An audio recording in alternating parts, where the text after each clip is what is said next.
Hello everyone, ई coaching centre में आप सबका स्वागत है। जैसा कि मैंने आपको लास्ट वीडियो में बताया था कि हम मैथ्स का पूरा सिलेबस स्टार्ट कर रहे हैं दोबारा से, और एक एक चीज़ मैंने आपको सिस्टमेटिक वे में बताई थी कि क्या शेड्यूल रहेगा हमारा, किस तरह से हम डेली क्लासेस आपको प्रोवाइड कराएंगे। और मैंने आपको बताया था कि हम अर्थमेटिक और एडवांस दोनों एक साथ स्टार्ट कर रहे हैं, और अर्थमेटिक के बारे में भी मैंने आपको बहुत अच्छे से डिटेल में बताया था कि क्या किस तरह से हम अपने चैप्टर्स को उठाएंगे। आपको ये वाली बात पता है कि सबसे पहला चैप्टर पूरे अर्थमेटिक का रेशो होता है, ठीक है ना। ये दो टॉपिक ऐसे हैं, रेशो एंड परसेंटेज, जिनको आपको सबसे पहले पढ़ना है। ऐसा क्यों है? क्योंकि ये रेशो और परसेंटेज ही दो ऐसे चैप्टर हैं जो पूरे अर्थमेटिक का फाउंडेशन है। अगर आप रेशो और परसेंटेज को अच्छे से समझ गए, अगर आपने यहाँ पर कंसेप्ट डेवलप कर लिए, क्वेश्चंस को पढ़ना समझ में आ गया, तो हम आराम से पूरा अर्थमेटिक विदाउट पेन, बिना पेन चलाए हम सॉल्व कर सकेंगे। तो चलिए आज की वीडियो को हम शुरू करते हैं। रेशो हमारा रेशो एंड प्रोपोर्शन है और पार्ट 1, ये हमारा पार्ट 1 स्टार्ट हो रहा है। लेकिन मैं एक बात बता दूं, आज की वीडियो में हम रेशो को बिल्कुल बेसिक से जानेंगे। मतलब रेशो होता क्या है, इसमें जो बेसिक चीज़ें होती हैं रेशो के साथ हम कैसे कैसे कर सकते हैं, वो हम आज की क्लास में जानेंगे। तो सबसे पहले रेशो को जानने के लिए एक इंफॉर्मेशन मैं आपको देना चाहूँगा, एक सिंपल सा कंसेप्ट। सपोज A/B मैंने आपके सामने लिखा 3/5, ठीक है। पहला सबसे बेसिक कंसेप्ट मैं रेशो का आपको बताने वाला हूं। अगर आपके सामने रेशो लिखा हुआ है A/B 3/5 है, तो क्या मैं कह सकता हूं कि A 3 है और B 5 है? क्या हम ऐसा कह सकते हैं कि अगर A/B बराबर 3/5 है तो A का मान 3 और B का मान 5 है? देखिए, बहुत सारे स्टूडेंट्स ये लगता है उनको कि हाँ ऐसा लिख सकते हैं, लेकिन इसमें थोड़ी सी कमी है। देखिए, गलत नहीं है ये, लेकिन ये भी अधूरा है। अधूरा क्यों है मैं समझाता हूं। सपोज आपके सामने दो भाई हैं, A और B, मान लीजिए दो ब्रदर्स हैं, दो भाई हैं, और मैंने कहा उनकी एज का रेशो, एज मतलब आयु का अनुपात 3/5 है। दोनों की A और B की आयु का अनुपात 3/5 है। तो क्या मैं कह सकता हूं कि A तो 3 साल का है और B 5 साल का है? क्या यह कहना सही होगा या गलत होगा? देखिए, यहां पर एक छोटी सी कंफ्यूजन क्या है कि जरूरी नहीं है A 3 का हो सकता है A 30 साल का हो, तो B कितने का हो जाएगा? 50 साल का हो जाएगा।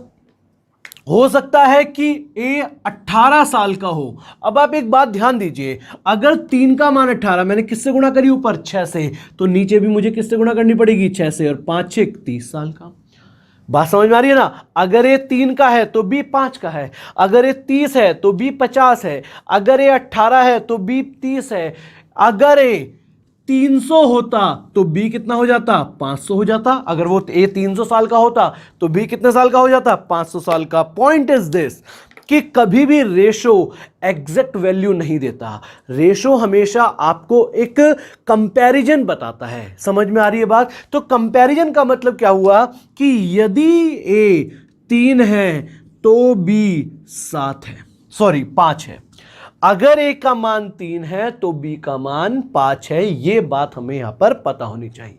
दूसरी बात, रेशो की कोई यूनिट नहीं होती है, यूनिटलेस होता है। यूनिटलेस कहने का मतलब, मान लीजिए A और B का हमने 3/5 लिख दिया और मैंने लिख दिया ये स्पीड का रेशो है, ठीक है ना। A और B की स्पीड का रेशो है 3/5, तो ये 3 मीटर पर सेकंड 5 मीटर पर सेकंड, या फिर 3 kilometre per hour 5 kilometre per hour, या माइल्स पर आवर, कुछ भी हो सकता है।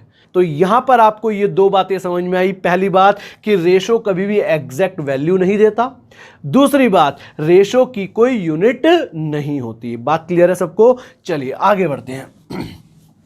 अब रेशो की यूनिट तो नहीं होती है कोई, लेकिन रेशो से हम और भी जो बातें सीखेंगे वो ये देखिए, ठीक है ना।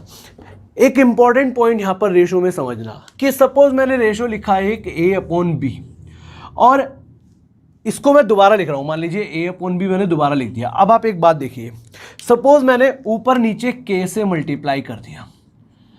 अगर मैंने ऊपर नीचे K से मल्टीप्लाई करा तो क्या ये रेशो सेम रहेगी या बदल जाएगी? ध्यान रखना इस बात को। अगर मैंने ऊपर नीचे किसी एक कांस्टेंट से मल्टीप्लाई करा है, जो दोनों से करा है, एक ही कांस्टेंट से दोनों को करा है, तो ये रेशो सेम रहेगी। उसी तरह से ए अपॉन बी मैंने लिखा, मान लीजिए मैंने के से ही डिवाइड करा ऊपर और के से ही डिवाइड करा नीचे, तो अभी भी ये रेशो सेम रहेगी। बात क्लियर है? उसी तरह सपोज मैंने ऊपर भी के से ऐड कर दिया और नीचे भी के से ऐड कर दिया, ए प्लस के बी प्लस के, क्या अभी रेशो चेंज होगी? बिल्कुल चेंज होगी। हम कुछ भी, ध्यान देना, हम कुछ भी मल्टीप्लाई कर सकते हैं ऊपर नीचे, हम किसी से भी डिवाइड कर सकते हैं ऊपर नीचे, लेकिन ऐड या सब्ट्रैक्ट नहीं कर सकते, रेशो चेंज हो जाती है। एक और इंफॉर्मेशन यहां पर मैं आपको देना चाहूंगा। सपोज मेरी एक रेशो है ए अपॉन बी और एक रेशो है सी अपॉन डी और एक और रेशो लिख लिया मैंने ई अपॉन एफ, ये 3 रेशो हैं और आपको कहा गया ये तीनों रेशो आपस में बराबर हैं। अगर ऐसा है ए अपॉन बी बराबर है सी अपॉन डी बराबर है ई अपॉन एफ, तो ध्यान रखना अगर ऐसा होगा तो ये तीनों आपस में बराबर है तो इनके न्यूमरेटर्स ए प्लस सी प्लस ई का सम और इनके डिनोमिनेटर्स का सम का रेशो भी बराबर होगा। बात समझ में आई? अगर ये 3 रेशो बराबर हैं तो इनके न्यूमरेटर्स को जोड़ दीजिए, इनके डिनोमिनेटर्स को जोड़ दीजिए, इनका सम भी बराबर होगा। देखिए ये एक इंपॉर्टेंट पॉइंट है। जब मैं अलजेब्रा कराऊंगा ना तो अलजेब्रा के कुछ क्वेश्चंस ऐसे हैं जो सिर्फ ऐसे ही सॉल्व हो जाएंगे। मतलब हमें ना अलजेब्रा का कॉन्सेप्ट लगाना है ना कोई फॉर्मूला लगाना है, हमें सिर्फ ये वाली बात देखनी है रेशो की और हमारा आंसर आ जाएगा। तो इसीलिए एक एक पॉइंट बहुत इंपॉर्टेंट है। चलिए अच्छा मैं इसको प्रूव करके दिखा देता हूं आपको, ताकि आपको यह एग्जांपल लेके दिखा देता हूं। सपोज मैंने एक एग्जांपल लिया 3/5, एक और एग्जांपल ले लिया 9/15। पहले तो ये बताइए दोनों रेशो बराबर हैं क्या? देखो 3 3 9, 3 5 15, तभी तो 9/15 आ गया। एक और रेशो ले लिया यहां पर, मान लीजिए लिख दिया 30/50। अब देखना क्या ये तीनों रेशो सेम है? बिल्कुल सेम है भाई। ये भी 3/5 है, इसको भी 3/5 लिखा जा सकता है, इसको भी 3/5 लिखा जा सकता है। ये तीनों रेशो एक ही है, इनको लिखने का तरीका बदल रहा है। अगर ये तीनों रेशो बराबर हैं तो मैं यहां पर इनका सम लिखूंगा। ये मुझे नहीं पता इक्वल है या नहीं, हम कर लेंगे।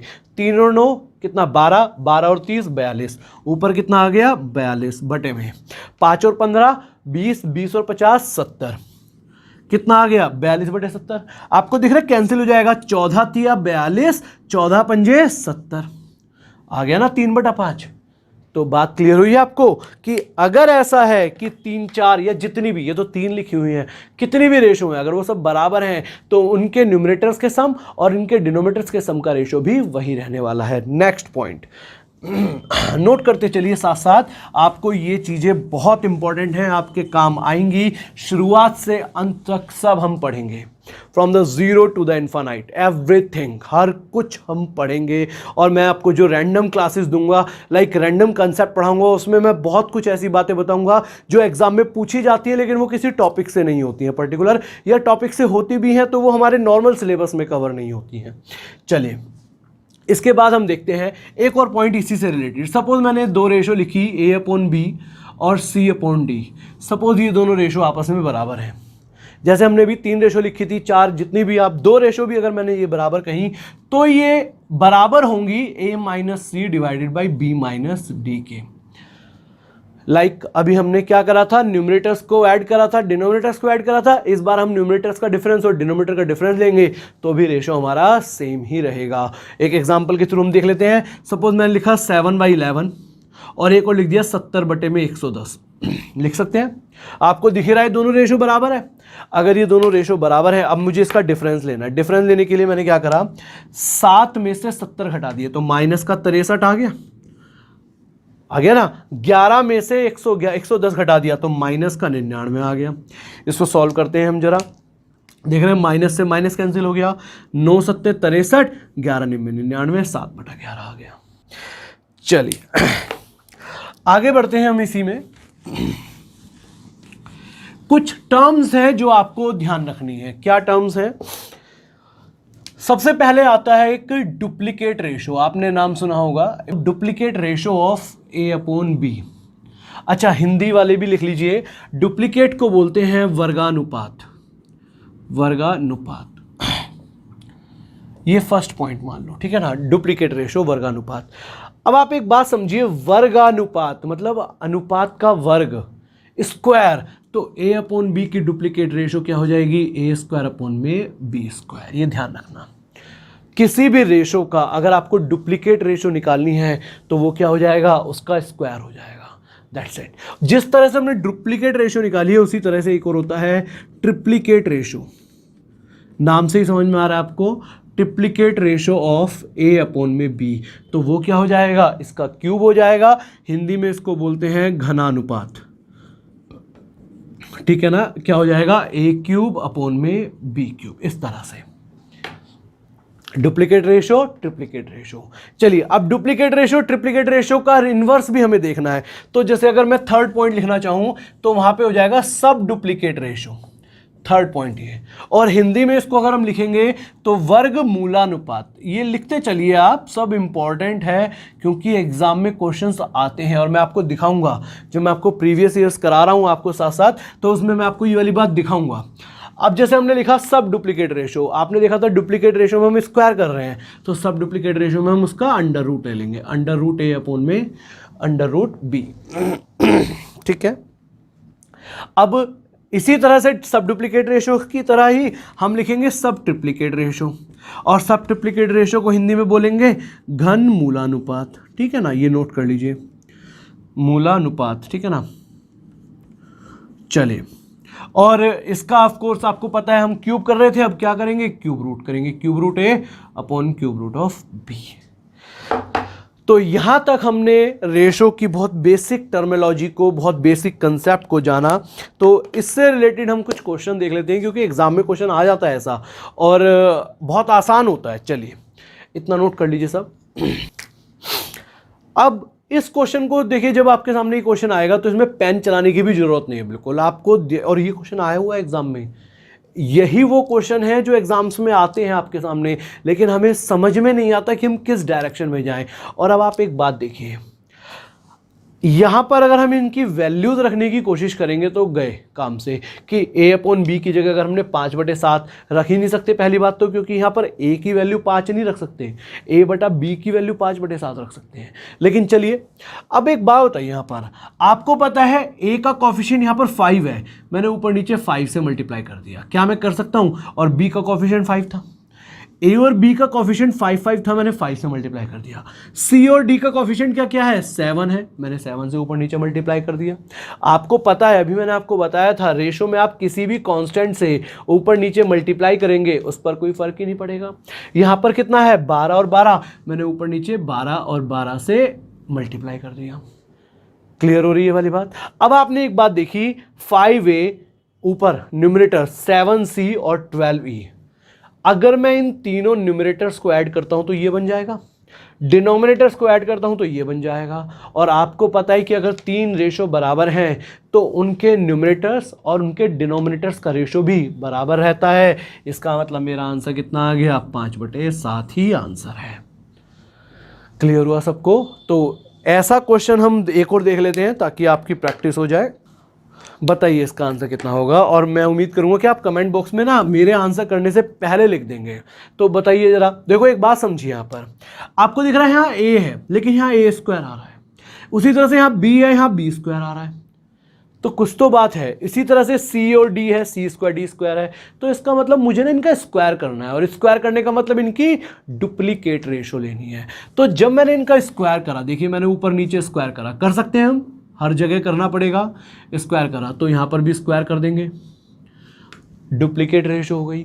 उसके बाद हमने देखा a² का कॉफिशिएंट m है और b का कॉफिशिएंट भी m है, c² का n है, d² का n है, e² का o है, f² का o है। तो मैंने ऊपर नीचे यहाँ पर m से गुणा भाग कर दिया, यहाँ पर n से कर दिया, यहाँ पर o से कर दिया, और अब जब हम न्यूमरेटर्स को जोड़ेंगे तो वही आ जाएगा। तो आंसर कितना आ गया, 3² अपॉन 5², यानी कि 9/25, ये हमारा आंसर हुआ। रेशो बहुत आसान है लेकिन समझना जरूरी है।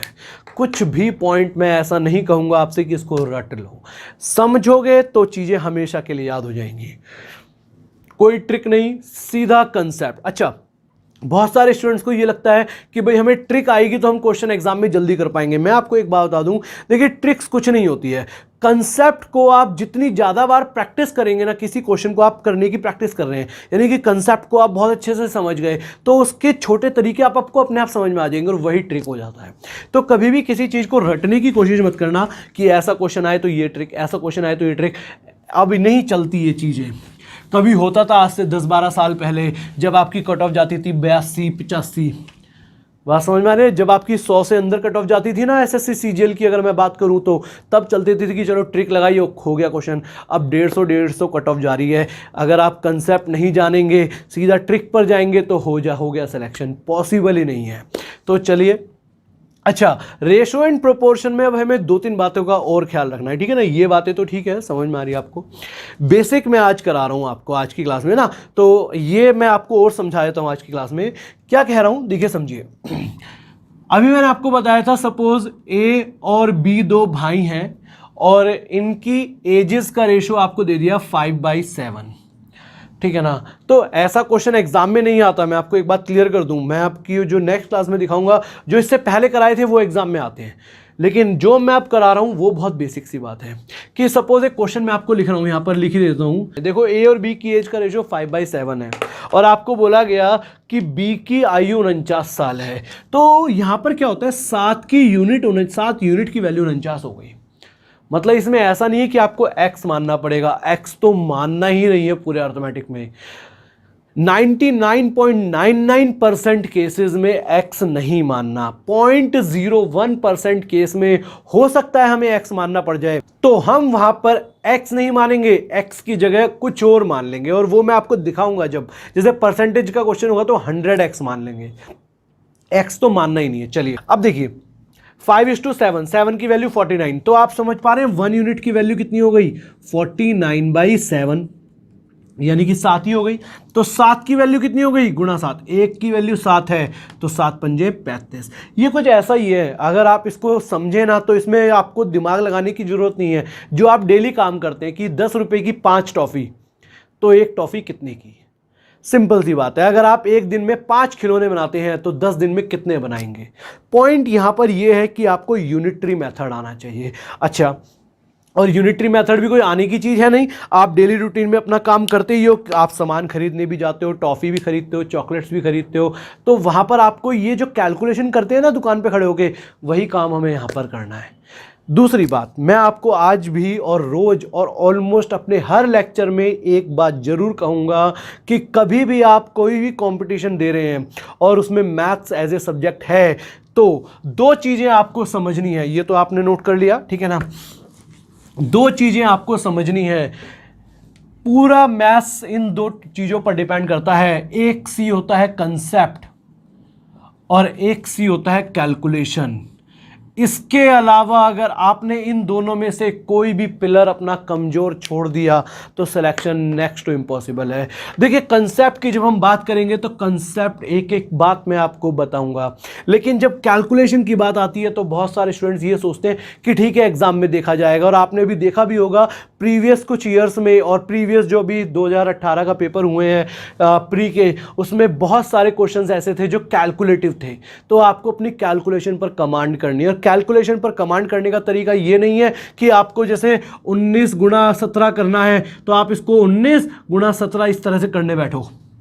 अगर इस तरह से करने बैठोगे तो हो गया काम, फिर तो बैठे रह जाओगे और होगा कुछ भी नहीं। क्योंकि जितना टाइम आप यहाँ पर लिखने में लगाएंगे ना, उतने टाइम में तो 20,000 लोग आपसे आगे निकल जाएंगे। आपको अपनी कैलकुलेशन को फास्ट करना है। सबसे पहले उसके लिए मैं आपको बता देता हूँ कुछ चीज़ें जो आपको ज़रूर करनी है। सबसे पहले आपको टेबल्स रटे होने चाहिए, और रटे होने का मतलब जैसे 3 दूनी 6, 5 पंजे 25, ऐसे आपको पता है ना, ऐसे ही पता होना चाहिए 19 × 17 कितने होते हैं। आ रही बात समझ में। स्क्वायर्स, क्यूब्स ये रटे होने चाहिए। जैसे 4 का स्क्वायर 16, ऐसे ही 27 का स्क्वायर 729 एकदम से दिखाई देना चाहिए। दूसरी बात, अब जैसे मुझे 19 × 17 करना है, तो 17 को 19 से गुणा करने की जगह थोड़ा सा दिमाग लगाइए, 17 × 20 कर सकते हैं हम। ऐसा क्यों कर रहा हूं, मैं आपको वर्बली पहले करके दिखाता हूं, फिर आपको मैं लिख कर दिखाऊंगा। जैसे 17 को 19 से गुणा कर रहे हैं, 17 को 20 से कर दीजिए, 17 दूनी 34, 340 हो गया। 17 आपको कितनी बार चाहिए था? 19 बार। आपने 20 बार ले लिया, तो 340 में से एक 17 घटा दीजिए, कितना हो गया? 323। देखो मैंने क्या करा, आंसर कितना आ गया? 323। लेकिन कैसे करा?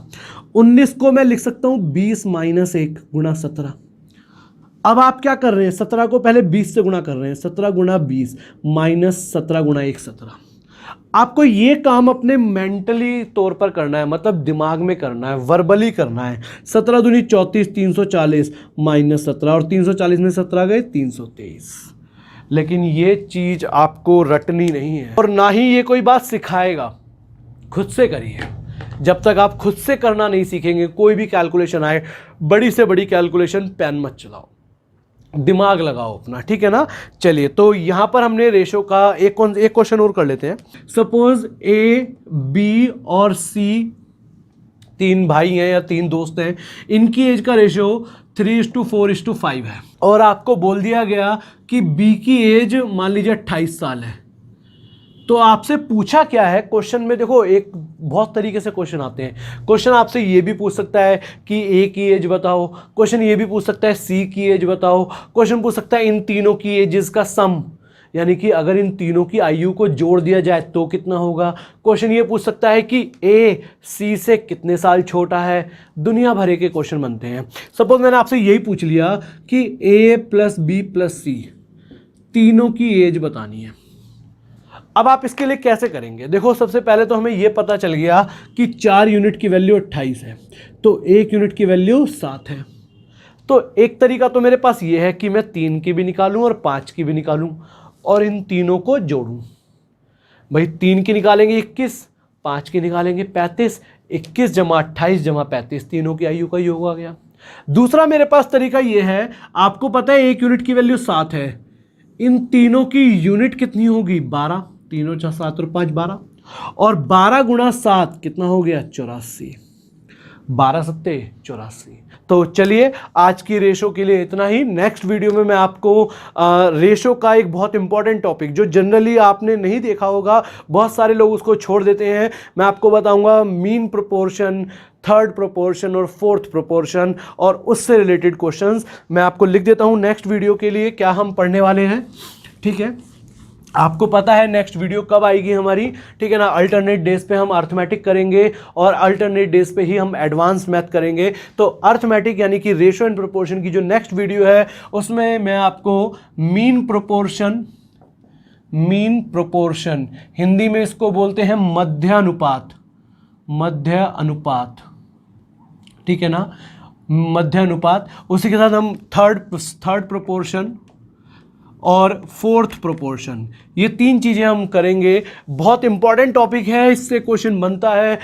तो अगर आपको ये वीडियो पसंद आई है तो इसको लाइक करिए, चैनल को सब्सक्राइब करिए और बेल आइकन प्रेस कर दीजिए ताकि आपको जल्दी से जल्दी अपडेट मिल सके। और हाँ, अगर आपको कोई भी डाउट है, कोई भी आपको सजेशन देना है तो कमेंट बॉक्स में जरूर लिखिए। और हाँ, चैनल को भी ज़्यादा से ज़्यादा शेयर करिए। Thank you very much. Thank you everyone.